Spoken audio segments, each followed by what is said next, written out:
नमस्कार मित्रांनो, मी भूषण रमेश महाजन नाशिक. अध्यात्म उपदेश या यूट्यूब चॅनलच्या माध्यमातून विविध विषयांवर चिंतन मी करत असतो. आपण नवीन असाल तर या चॅनलला नक्की सबस्क्राईब करा. आज आपण असा विषय चिंतनात घेणार आहोत, तो म्हणजे पितृपक्ष येतोय आणि अनेकांना प्रश्न असतो की श्राद्ध, पक्ष, तर्पण, पिंडदान आदी कर्म का करावं. जिवंतपणे आम्ही सगळी त्यांना व्यवस्था पुरवत असतो, परंतु मग श्राद्ध करायची गरज काय असते, श्राद्ध पक्ष यांचं मुख्य कारण काय असतं, त्याविषयी आपण चिंतन करणार आहोत. आणि श्राद्ध पक्ष करावंच असं का असतं त्याविषयी आपण बोलणार आहोत. तर वासनेच्या संगे मनुष्य जन्म, जाणूनी रीत वासनापूर्वी. मनुष्य जन्म का होत असतो त्यावर जर आपण विचार केला तर मनुष्य जन्माला येणं हे वासनेच्या संगे, वासना उर्वरित राहिल्या म्हणून त्या पूर्ण होण्यासाठी पुन्हा मनुष्य जन्म असतो. म्हणून ही वासना पूर्ण करणं हे त्या जीवाचं अत्यंत महत्त्वाचं कार्य असतं. मग या वासना कशा असतात, कशा येतात, तर मनी वासना नित्य नूतन येती. प्रत्येक दिवशी प्रत्येक वेळी मनामध्ये अनेक प्रकारच्या आशा असतात, इच्छा असतात, वासना असतात. त्या नव्या नव्या प्रकाराने येतच असतात. मग उत्पन्न निषेधिनी किती पूर्वी. मग या वासना इतक्या उत्पन्न होतात, त्या पूर्ण किती करणार आणि किती होणार हा विषय अर्धवटच राहणारा असतो. मग काही जण म्हणत असतात की आम्ही आमच्या पितरांना हयातीत असताना सर्व काही पुरवलं, त्यांना हवं ते आम्ही दिलं, जिवंतपणे सेवा करा, मृत्यूनंतर करायची काय आवश्यकता आहे असा प्रश्न निर्माण करतात. मग त्यांच्यासाठी की बोलली ती कामना पूर्ण केली, ते जे तोंडाने सांगणार ती तू कामना त्यांची पूर्ण केली आहेत, त्यांना हवं ते दिलं, त्यांनी जे मागितलं ते दिलं, परंतु मनात उरली ती उरली या जीवनी.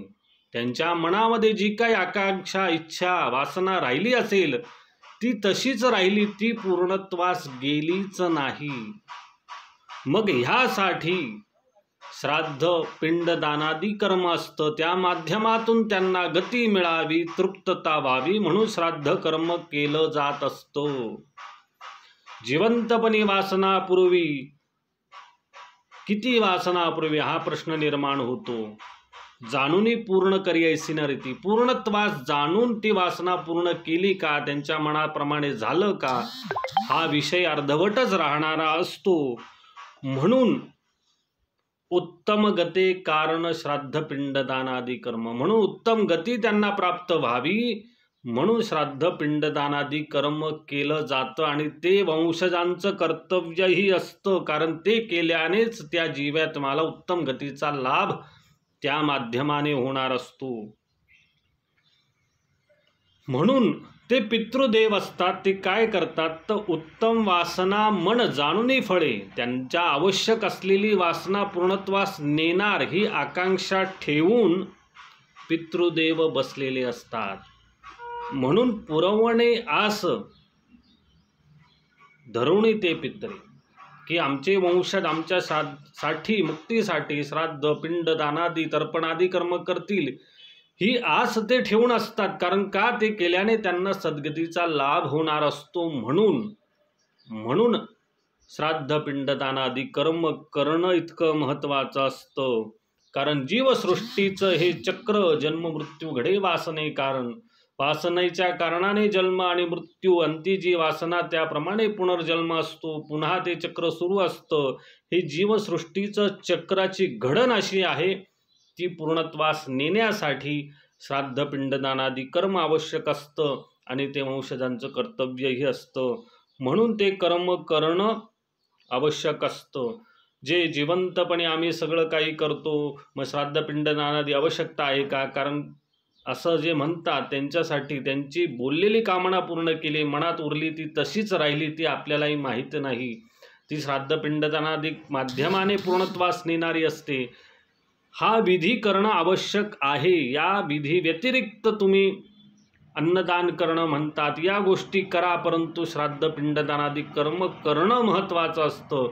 त्यांच्या नावाने अन्नदान करणं किंवा या गोष्टी करणं याला तितकंसं महत्त्व नाही. जर तुम्ही धार्मिक विधी श्राद्ध न करता त्या गोष्टी केल्या, त्याला पर्याय म्हणून ते कर्म नाही. श्राद्ध पिंडदानाच्या अंगभूत अन्नदान असेल, गरिबांची सेवा असेल, या कर्माच्या अंगभूत ते कर्म आहे. हे कर्म टाकून, हे कर्म न करता, तुम्ही श्राद्ध न करता, पिंडदान न करता तुम्ही अन्नदान केलं ते पितरांना लागू पडणार नाही, कारण ते कर्म श्राद्ध पिंडदानाच्या अंगभूत आहे, हे लक्षात घ्या.